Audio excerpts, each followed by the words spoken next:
వచ్చిందా? రైతు బంధు అందరికి వచ్చిందా? 2500 ప్రతి మహిళకు వచ్చినాయా? మీరు తప్పు చెప్తున్నారు. 5000 వస్తున్నాయట కదా, అంతడొస్తున్నాయి. మంచిర్యాలనే వస్తలేవా? 2500 వస్తలేవా?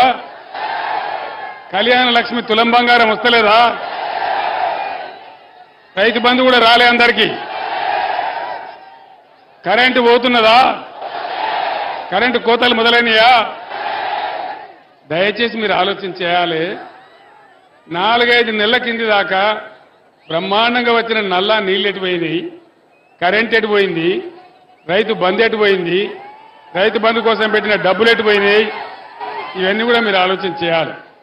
6 గ్యారంటీలు అని కాంగ్రెస్ చెప్తే 6 గ్యారంటీలలో ఒకటే, అది కూడా పనికి మాలిన పని, ఫ్రీ బస్ ఒకటి పెట్టినారు. ఆ ఫ్రీ బస్తోని ఆడవాళ్లు సిగలు బట్టి కొట్టుకుంటా ఉన్నారు. ఫ్రీ బస్ వల్ల ఏమైంది? ఫ్రీ బస్సు వల్ల ఆటో రిక్షా కార్మికులు బతుకులు ఆగమైపోయినాయి. ఆటో రిక్షా బిడ్డలు ఆత్మహత్యలు చేసుకుంటా ఉన్నారు.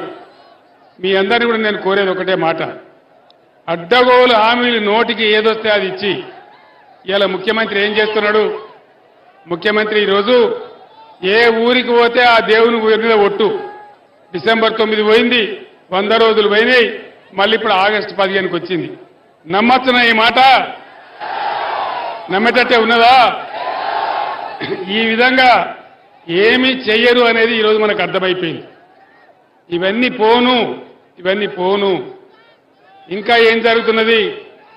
పల్లె ప్రగతి, పట్టణ ప్రగతి పేరు మీద బ్రహ్మాండంగా పల్లెలను, పట్టణాలను అభివృద్ధి చేసుకున్నాం. పల్లెలలో అన్ని మాయమైతా ఉన్నాయి.